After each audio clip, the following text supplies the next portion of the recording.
My name is Vesper Vance. I am 33, and the exact measure of my family's love was handed to me on a sterile hospital cot.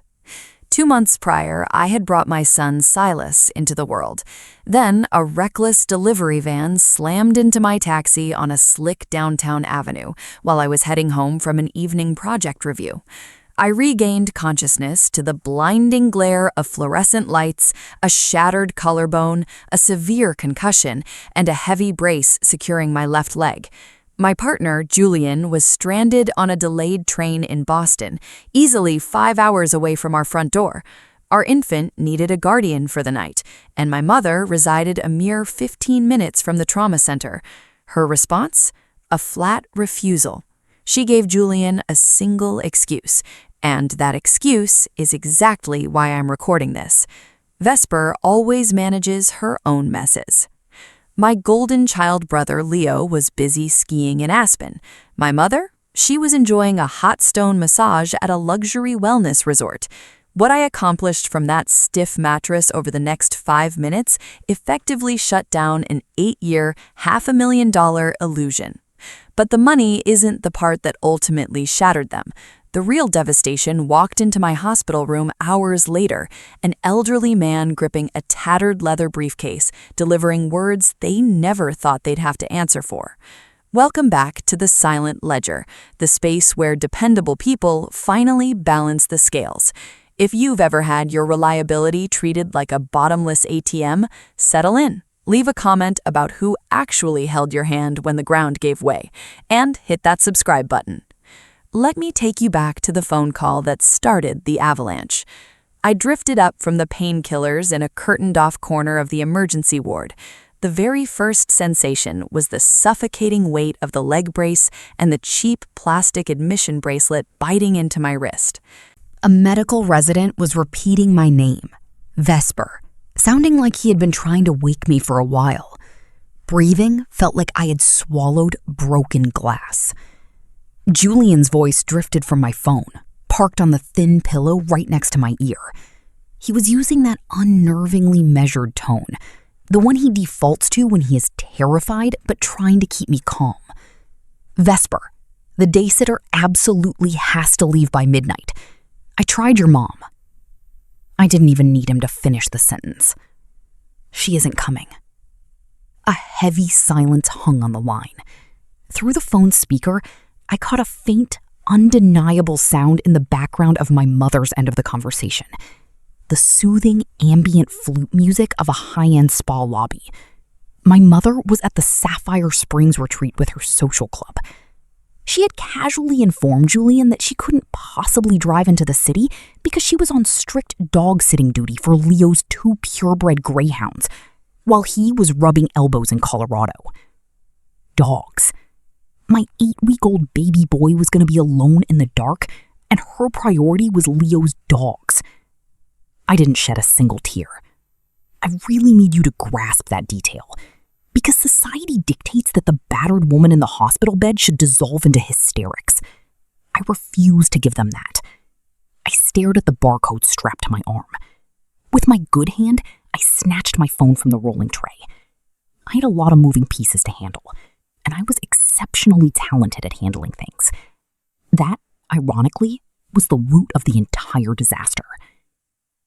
You have to understand the person I was before the crash to get why my relatives used me like a utility company. I was raised in a cramped, drafty townhouse where the plumbing was always a coin toss. I clawed my way through a grueling university program by taking the graveyard shift at a distribution center, eventually securing a brutal but lucrative position in data architecture, a field my family didn't even try to comprehend. By 31, I was a lead systems architect at a major tech firm, the woman they called when $1 million database went sideways. I analyzed logic streams and algorithms for a living. Code doesn't play favorites, and it definitely doesn't lie. I couldn't say the same for my blood relatives. Julian and I married young. We held off on having Silas simply because my family continually invented crises that required my immediate attention and resources. We lived incredibly quietly. 2 decent paychecks, a sensible apartment, 0 credit card debt. That quiet discipline is the only reason the following events could even happen. For 8 straight years, I had been silently wiring my mother and brother $5,200 every single month. I never breathed a word of it to Julian, to my friends, to anyone. I convinced myself it was covering my mother's crippling mortgage and my late father's lingering legal debts. I convinced myself that being the unshakable pillar was my duty. It became my entire identity. I wasn't just generous, I was actively erasing my own needs to keep them afloat. Lying in that bed, the first action I took wasn't vindictive, it was practical. With my right thumb, I searched for the elite emergency nanny service Julian and I had interviewed before Silas arrived, but never hired. A coordinator picked up immediately. I laid out my name, my location, and my requirements without a shake in my voice. I need an infant care specialist for an 8-week-old, tonight, starting right now. She asked if the child was injured. He's completely fine. I'm the one strapped to a hospital bed. Half an hour later, a certified specialist named Clara accessed our apartment using the emergency keypad code Julian provided. She washed up and immediately texted me a picture of Silas, sleeping soundly with his tiny hand curled around his blanket. I just stared at that screen. The triage nurse walked in, saw me put the phone down, and asked with this soft, pitying look if there was any family on the way to sit with me. "I've handled it," I told her. "What's the next medical step?" She looked taken aback. People always get thrown off when you don't give them the emotional meltdown they expect. I wasn't being heartless. I was operating in survival mode, the same way I had functioned since childhood as the sole functioning adult in my family tree. My son was secure, my husband was figuring out his transit, my bones would eventually heal. There was exactly one task left, a burden I had hauled around for 8 years without daring to examine it. But now, my mind felt terrifyingly sharp. I tapped open my mobile banking application. The interface lit up the dim hospital room like a spotlight. I navigated straight to the automated transfers menu. There were 3 standing orders burned into my memory. First, mom household, $2,500. Second, dad arrears, $1,500. Third, Leo tuition support, $1,200. That was $5,200 leaving my account on the first of every month. I had initiated the first one at 25 when my mother called me in fake hysterics over a foreclosure notice. I purposely never calculated the grand total because acknowledging that number felt like stepping off a cliff. Tonight, I forced myself to look. The app displayed the math coldly. $499,200, $500,000 drained from my family's future, while my mother bragged to her country club friends about her own financial savvy. I tapped delete on the first order. A little confirmation banner popped up. Automated order removed. I tapped the second one. Removed. The third. Removed. 3 taps, less than 15 seconds. 8 years of financial bleeding just stopped. I didn't feel a rush of power or a wave of sadness. I just felt a bizarre, hollow clarity. Then, right before I logged out, I noticed a categorized expense I had never bothered to expand before, buried under my father's supposed legal fees from 3 years ago. It was a lump sum. Leo, investor buyout, $45,000. My brother's failed tech startup, not my father's debts. I locked the screen and let my head sink back into the pillow. The heart monitor beeped rhythmically in the background. If you're the reliable one, you know the truth. I paid them because I thought being financially necessary meant they couldn't abandon me. I bought my own hostage situation. Julian called back from his train, reading me the rest of my mother's texts. She had actually typed, "Vesper is tough. Besides, Leo's dogs have terrible separation anxiety. He'd be devastated." I opened Instagram. At the very top of my feed was Leo's newest story, him clinking champagne glasses on a snowy balcony in Aspen. The caption read, "Self-made and thriving." I didn't scream. I went to my contacts, scrolled past my immediate family, and found a name I hadn't messaged in a decade, Great Uncle Arthur.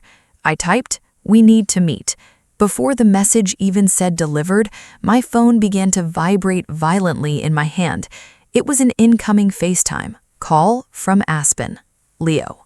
I accepted the video call with my left hand, deliberately angling the lens so my bruised face was cast in deep shadows. I made sure the stark, acoustic tiles of the hospital ceiling were out of frame. He didn't notice a thing. He didn't question the dim lighting, didn't spot the edge of the medical brace, and definitely didn't ask why I was lying flat on my back in the middle of the night. "Vesper, finally!" Leo groaned.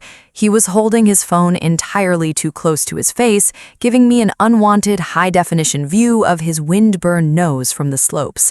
My black card literally just declined at the lodge's wellness center. It was beyond humiliating. I let the silence hang. Nature abhors a vacuum, and my brother abhors silence. He filled it exactly as I knew he would. "Mom promised the family trust always covers my incidentals. Did you mess with the routing numbers?" And there it hung in the cold air between us, the entire architecture of my mother's grand illusion neatly summarized in 2 words: family trust. My influencer brother genuinely believed his massive monthly allowance manifested from some ancestral wealth vault that our mother generously managed. Leo had absolutely no concept that the money was bled directly from my tech salary because our mother had spent the better part of a decade ensuring the curtain stayed firmly closed. I kept my voice perfectly flat. "Are you aware I was in a severe car crash tonight?" "Wait, what? Are you seriously doing this right now?" In the background, the cheerful, mocking rhythm of a chalet DJ started up. "Can you just fix the card issue? We fly to Chamonix tomorrow, and I have a sponsored winter gear shoot." A shoot. I told him I would look into the account, which was a factual statement, and I told him I needed to hang up, which was an even more factual statement. I cut the connection before he could whine again. I lay there in the sterile gloom, the phantom sound of the ski lodge music mocking me. Leo wasn't malicious. It was actually much worse. He was simply a creature who had never been required to wonder if the well might dry, because no one ever showed him the sister breaking her back to haul the water. By sunrise, they wheeled me into a standard recovery ward. That was exactly when the notifications began to swarm my bedside table. I was trapped in a sprawling group thread titled The Vance Clan, consisting of about 15 relatives, mostly gossipy aunts and distant cousins. I usually muted it, but the screen was having a seizure of activity. Against every instinct I had left, I unlocked it. My mother had launched a preemptive strike. An hour prior, she had dropped a massive tear-stained manifesto. It started, "It shatters my heart to share that Vesper is acting out again and spitefully severed her struggling parents' financial lifeline." She spun a tragic tale about my father's supposedly deteriorating health, claiming they had sacrificed everything for my success, and weeping over how she would afford his vital prescriptions now. She explicitly added, for the cheap seats, "We have always proudly managed on our own, but this betrayal is just cruel." There it was again, the exact same lie glowing on a different screen, but this time she had an audience. We managed on our own. She had been feeding that specific script to our extended family for 8 years, right after cashing my deposits on the 1st of every month. My Aunt Beatrice had already chimed in with 3 crying emojis and a furious text. "Absolutely disgraceful. Kicking your poor father when he's sick?" Another cousin replied with praying hands. Not a single person in that digital echo chamber knew the reality. The reality was heavily guarded. I gripped the phone, feeling that ancient, pathetic urge bubbling up, the desperate need to explain, to smooth things over, to manage their fragile emotions like I always did. Instead, I placed the phone face down on the tray. The woman who explained herself died in that intersection. The new version of me, the one forged in the wreckage of the delivery van, craved something glacial and surgical. I wanted the cold, hard math to speak, and I knew exactly how to extract it. Julian staggered into my room at 11 o'clock, his jaw shadowed with stubble, his skin gray from sheer terror. He carried Silas in the infant carrier, a stuffed diaper bag slung over his shoulder. Tears immediately pooled in Julian's eyes when he looked at my bruised jaw. I softly ordered him not to cry, because if he shattered, I would too, and I was on a strict deadline. He gently unbuckled Silas and placed my tiny son on my chest, meticulously avoiding my fractured collarbone. For 3 minutes, we simply existed, breathing in unison. It remains the only fragment of that entire week I would willingly relive. Then my phone buzzed. It was my father, Thomas Vance, the man whose imaginary cardiac treatments I had bankrolled for nearly a decade. His voice came through frail and trembling.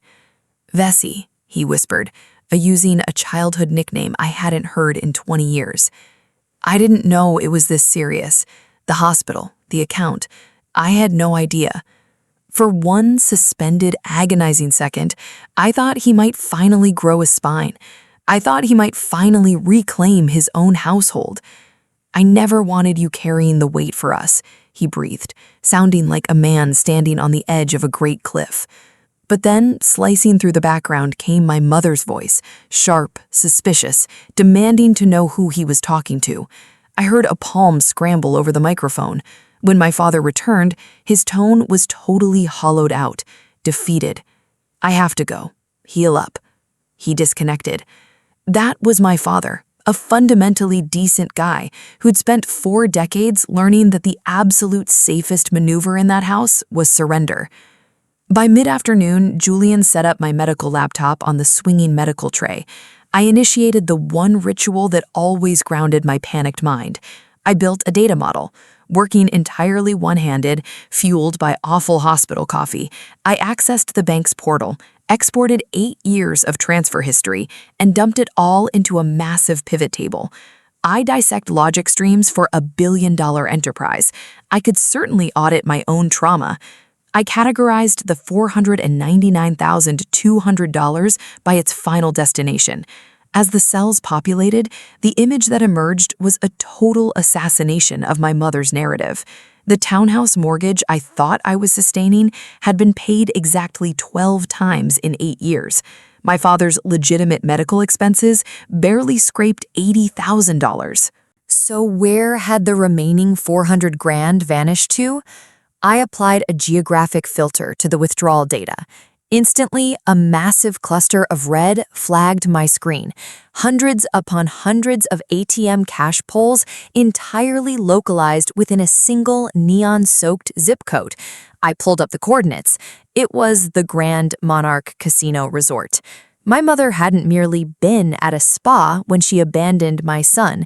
She'd practically lived at the Grand Monarch's high roller tables for the better part of a decade, entirely subsidized by my grueling tech salary, all while feeding the relatives her fiercely independent sob story. A secondary, smaller artery of cash flowed in a totally different direction. I tracked it. It poured straight into Leo's accounts. Out of the total sum, about $130,000 had funded my brother. That included the infamous $45,000 investor buyout that was cunningly categorized under my father's medical emergency. It was a fake crisis designed to mask the fact that I was unknowingly funding his leased luxury SUV, his PR campaigns, and an elite ski photographer in Aspen. I leaned back against the stiff hospital pillows. Numbers don't gaslight you. They sit there and tell the truth. I sent the summary sheet to the unit's printer, one single devastating piece of paper, 12 rows summarizing 8 years of theft. Julian then showed me one final piece of the puzzle. He'd been scrolling through the family chat history and found a message my mother sent Aunt Beatrice months ago. She was bragging. "We covered Leo's entire brand launch ourselves. That's what devoted parents do." Looking at that screenshot, the last flickering ember of my childhood loyalty burned out. I wasn't going to scream, I wasn't going to justify myself, I was going to drop that single piece of paper into the very stage my mother had built, and then I was going to walk away forever. "I've got it handled," I told Julian. This time, it sounded like an executioner's verdict. Let me pause here. If you've ever transferred money purely based on faith and guilt, pull your bank statements tonight. Read them like a stranger would, because the next phase is where Great Uncle Arthur enters my hospital room.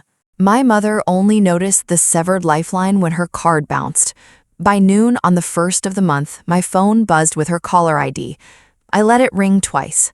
The old Vesper would have hidden. I picked up on the third ring. "Sweetheart, are you healing up?" Her voice dripped with that sickeningly sweet theatrical warmth she reserved for pastors and country club waiters. Sick with worry, the woman who chose a pair of greyhounds over her grandson. I simply said I was recovering. A calculated pause followed, then the pivot.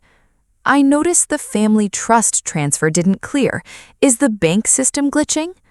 "No glitch, it's canceled." Cue the heavy, suffocating guilt trip. "After everything your father and I sacrificed for you, the roof over your head, the meals." I let her rant. Finally, she deployed her favorite rusted weapon, her voice dropping into a wounded whisper. "You know, Leo never creates these emergencies." I didn't flinch. "I know, Mom," I said, letting the sheer irony of the truth hang there. Leo didn't have emergencies because Leo had me, and now Leo had a maxed-out card and a fake lifestyle. I hung up mid-sentence. 3 hours later, the brute dog was released. Aunt Beatrice texted me directly. "I am physically ill. Your parents are drowning, and you cut their lifeline out of petty spite while your father suffers. Your grandmother would be utterly disgusted. Blood kicks care of blood." Beatrice's mention of my late grandmother almost stung, but I remembered what my grandmother actually told me. "Someone has to guard the vault, because your mother will burn it down." I didn't type a single defensive word. I attached the PDF of the spreadsheet. Underneath it, I sent one line. "Here is the exact map of the finances my mother claims to manage on her own. The Grand Monarch Casino withdrawals are hers. Go ask her." I locked the screen. The typing bubble appeared, then vanished. Then nothing. Pure, unadulterated silence. You can call a daughter spiteful, but you cannot argue with a forensic audit. When brute force failed, my mother called a family dinner to welcome the baby and clear the air. Julian begged me not to go, but I knew she wanted an audience for my submission. I decided to give her the audience, just not the submission. I called Great Uncle Arthur. "Do you want it polite or do you want it real?" he rasped. "Real," I said. "Then I'm bringing the leather briefcase," he replied. Which brings us back to the night of the crash. Hours after I killed the transfers, when Great Uncle Arthur limped into my hospital room, leaning heavily on a cane he despised. I deliberately hadn't told anyone which trauma center I was in. Arthur had called every front desk in the county until he found my room. Tucked firmly under his good arm was a massive, weathered leather folder, the corners rubbed soft from decades of use, secured with 2 brittle rubber bands. He set it down at the foot of my bed, exhaling like a man dropping a physical burden he'd hauled for miles. He took one long look at the heavy brace on my leg and the dark bruising blooming across my cheek, his jaw tightening. "Your mother told the family you had a minor fender bender," he rasped. I drove past 3 highway exits before my gut told me she was lying. He sank into the squeaky vinyl visitor's chair, folded his spotted, trembling hands over the silver head of his cane, and delivered the sentence that will echo in my bones. Forever. I stared at him. Knew what? He didn't look at me. He looked at the leather folder. About the bleeding. All 8 years of it. about exactly which casino tables your mother has been occupying, about the absolute garbage she fed this family while you mortgaged your own future. He tapped the cracked leather once. But we aren't doing this tonight. You've survived enough tonight. We are going to do this properly, in a crowded room where she can't scurry out the back door. He was entirely right. Certain truths only solidify if they are spoken to a captive audience. But before he left me to the beeping monitors, Arthur handed me one crucial puzzle piece so I wouldn't walk into Sunday's dinner blind. He told me about my late grandmother, Eleanor. Eleanor, his formidable sister, hadn't just faded away quietly in her sleep last spring like we were told. In her final year, her mind remained terrifyingly sharp. She noticed my mother's sudden influx of cash, the luxury purchases, the slipped comments about casino comps. Eleanor didn't play games. She cornered Arthur one evening and demanded, "Someone is keeping Evelyn afloat, and it certainly isn't us. Find out whose blood she's draining." It took Arthur months. The banks stonewalled him, but Arthur had spent 40 years auditing commercial freight manifests. He knew how to track a missing dollar. He eventually found me. He found 8 years of a granddaughter quietly hollowing herself out to fill a crater her mother refused to stop digging.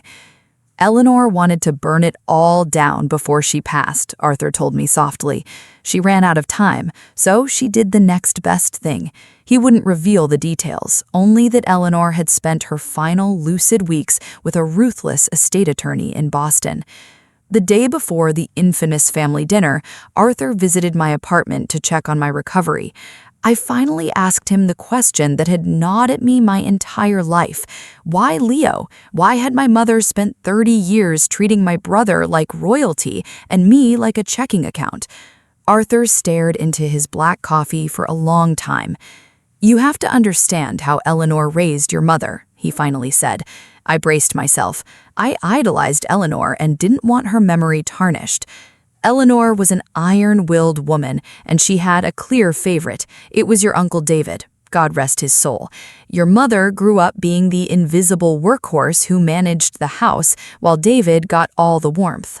The floor beneath my chair seemed to tilt. I knew that exact role. I had lived it. "So, when she had you," Arthur continued, his voice heavy with regret, "and you turned out fiercely independent, quiet, and capable, just like she was forced to be, something deep inside her resented it. Then Leo arrived, loud, demanding, bright. Evelyn finally got to be the mother of the cherished favorite instead of the forgotten workhorse. She got to spoil Leo the way nobody ever spoiled her."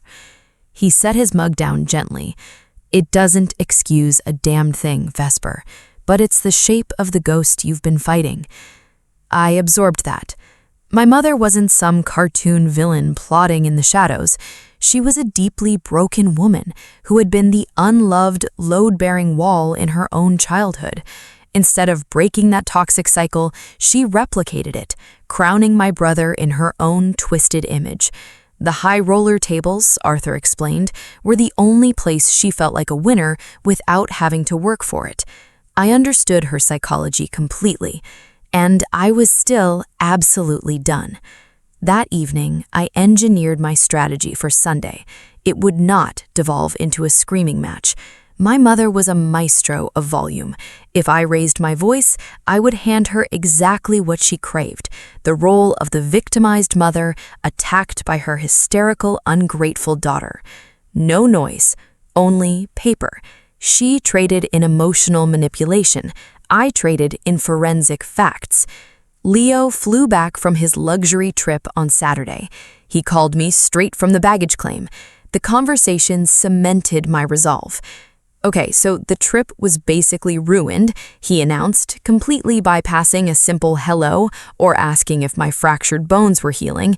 "Do you know how degrading it is to get declined at a Michelin restaurant?" I sat on the edge of my sofa, watching Silas sleep, and let the silence stretch. Leo took it as permission to keep venting. Mom said you had some massive meltdown and locked the family trust, which, whatever, validate your feelings, but I have a huge brand launch dropping Tuesday. I literally cannot function without that account. So can you just unlock it before dinner tomorrow so we don't have to make a huge scene? Make a huge scene, as if my near-death experience and my infant son's abandonment were merely a scheduling conflict for his social media calendar. I asked him one incredibly quiet question. Leo, where exactly do you think that money comes from? A pause, the very first genuine, unscripted pause I had ever heard from my brother. From Mom and Dad's trust? He said, but his voice tilted up at the end, a question desperately masquerading as an answer. It was the first microscopic crack in his reality. I told him I'd see him tomorrow and hung up. Some ledgers you have to read for yourself before the truth sinks in. Sunday evening, Julian and I pulled into my parents' driveway, the very driveway of the house whose mortgage I firmly believed I was paying. I sat in the passenger seat for a long moment, steadying my breathing. I was still wearing the medical leg brace. Around my left wrist, I deliberately kept the plastic hospital ID band. It was 5 days old now, the edges fraying and gray. I peeled it slowly and slipped it into my coat pocket. I needed it on me, a small, undeniable piece of physical evidence of exactly where I was the night she chose Leo's greyhounds. Julian grabbed Silas's carrier. From the shadowy sidewalk behind us came the rhythmic, heavy tap of a cane. Arthur emerged from the cold evening mist, wearing his Sunday wool coat, the battered leather briefcase locked tightly under his arm. Arthur had insisted on arriving separately, so my mother wouldn't see us walk in together and immediately raise her shields. "Are you ready?" he asked, his breath misting in the freezing air. Through the glowing bay window, I could see the entire trap perfectly set. Aunt Beatrice, 2 distant cousins, my father shrinking into his recliner, and my mother. She was gliding around the living room, pouring coffee, playing the exhausted, wounded matriarch, queen of a kingdom I had entirely bankrolled without ever receiving an invitation to the court. Leo lounged on the sofa arm, scrolling his feed, deeply sunburned and blissfully ignorant. "I'm ready," I said, and the iron in my own voice surprised me. Arthur pushed the heavy oak door open with the silver head of his cane. We walked into the stifling heat of the house, the 3 generations my mother absolutely dreaded seeing united, bringing a newborn, a shattered leg, a hospital bracelet, and a leather briefcase into her staged arena. The low hum of conversation instantly died. My mother turned, coffee pot in hand, her tragic smile already perfectly pinned in place. The curtain rose. I will concede this. My mother is a spectacular actress. She opened with a flawless maneuver. She set down the carafe, pressed a trembling hand to her pearls, and rushed toward Silas, her eyes already welling with strategic tears. "Oh, there's my precious grandson," she cooed, reaching out.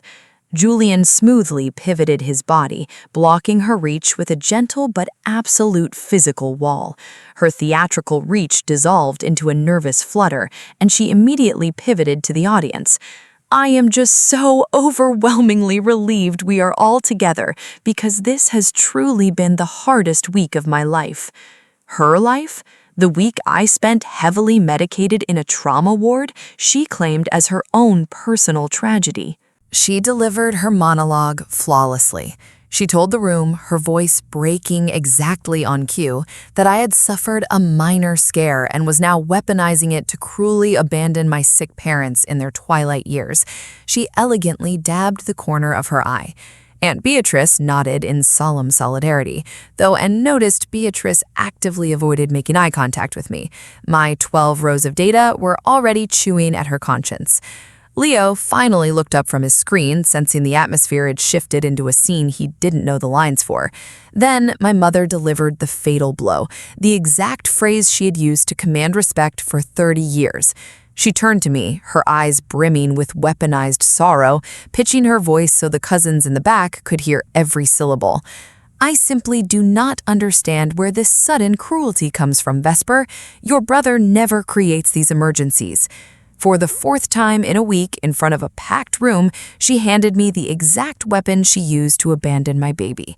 She had absolutely no idea she had just handed me the grenade with the pin already pulled.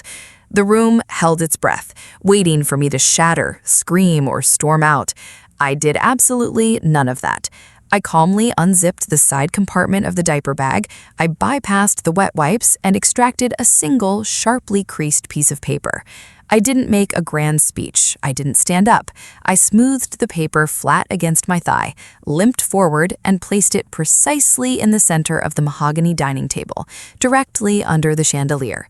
You are completely right, Mom. I used the exact sterile tone I use during corporate board audits. Leo never has these emergencies, and I would love to show everyone exactly why. I slid the crisp white page into the pool of light. This document represents every single dollar I transferred to this house over the last 8 years, $499,200. The living room went dead silent. You could hear the refrigerator humming in the kitchen. Aunt Beatrice leaned forward, totally unable to stop herself. The top rows are legitimate, I stated coldly. $80,000 for Dad's cardiac specialists and prescriptions. $12,000 toward the mortgage. I let the silence stretch for a brutal second. The rest is the estate Mom claims she magically manages on her own. I tapped the center of the page, not for dramatic effect, but to force their eyes to the ink.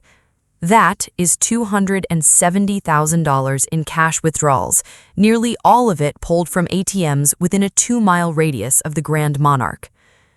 A collective, sharp intake of breath swept through the relatives. It was the distinct sound of a 30-year-old myth shattering. And the remaining $130,000 went directly to Leo, I continued, staring at my brother, including $45,000 buried under the label of Dad's surgical copay, specifically so nobody would ever question it. Leo's head snapped up, his face drained of all color, the Aspen sunburn suddenly looking sickly. That is where your black card is funded from, Leo, I told him, my voice devoid of anger, only carrying a heavy pity, because he was a pawn first. It didn't come from a trust. It came from my paycheck. It always came from my paycheck. My mother's grand performance slammed into a brick wall. The fake tears she had summoned for sympathy were now just wet streaks on the face of a woman trapped in a corner. Her hands shook violently. She opened her mouth, desperately reaching for her old playbook, preparing to scream, to call me a liar, to bury my forensic evidence under a landslide of manufactured outrage. "You twisted little..." she spat, the warmth completely gone. Before she could finish, Arthur slammed the silver head of his cane against the hardwood. The crack echoed like a gunshot. He stepped forward and dropped the weathered leather briefcase right next to my spreadsheet. Arthur didn't rush. He slowly peeled the brittle rubber bands off the leather. They had been stretched over the edges for so long, they left deep grooves. He opened the flap with the steady, deliberate hands of a man who had waited an entire year to execute a final order. "I knew," Arthur growled, his gravelly voice dominating the space effortlessly, drowning out my mother's rising panic. He wasn't speaking to her. He addressed the stunned relatives. Eleanor knew too. Right before the end, she had me track the bleeding. He pulled out a thick, legally bound stack of papers. The embossed logo of a prestigious Boston law firm stamped the cover. "This is Eleanor's finalized trust. Last spring, my sister legally transferred the bulk of her assets into it, the ancestral land, the investment accounts, and this very house, which sits on her original parcel." He locked eyes with my mother, and there wasn't an ounce of malice in his gaze. It was far worse. It was the cold, tired clarity of an executioner. "None of it goes to Evelyn. She does not control a single red cent." Arthur turned to the room. Eleanor left it entirely to Vesper and the newborn. There was a locked educational fund for the boy.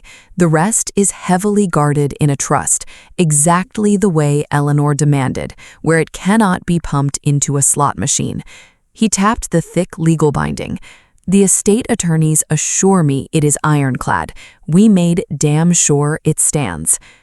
I watched my mother's face undergo a catastrophic collapse.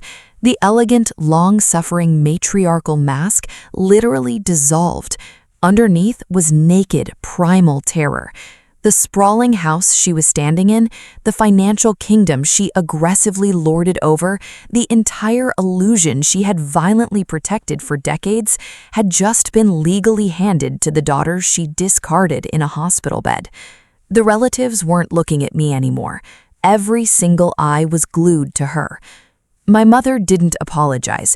She resorted to instinct. She began to wail, a loud, abrasive sound. When the room remained frozen, offering no comfort, she spun wildly toward my father.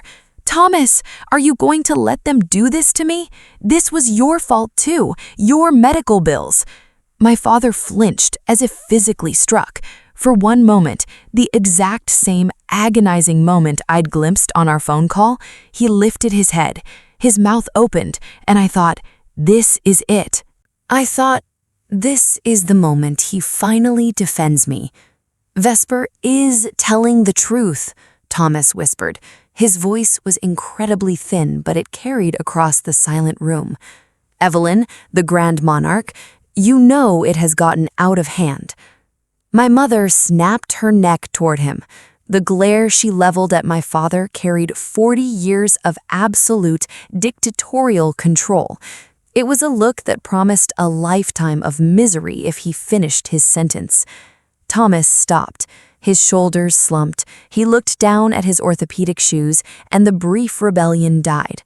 That was my father's final contribution to my defense. I felt a heavy knot in my chest loosen, releasing him completely. I didn't hate him, but I was done waiting for him to save me. Abandoned by her usual strategy of crying, my mother pivoted to pure, unadulterated venom. "You are going to deeply regret this stunt," she hissed at me. The tears vanished instantly, proving they were completely manufactured.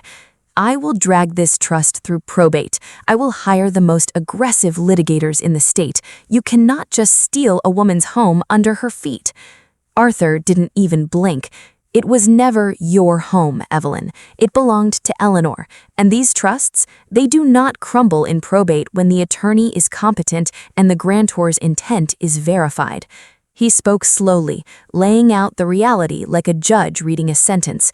"You will waste your money trying." Over on the sofa, Leo was quietly sobbing, real, desperate tears. He wasn't crying for my broken collarbone or my abandoned baby. He was crying because he suddenly realized the ATM was permanently unplugged and he was the one standing at the machine with a zero balance.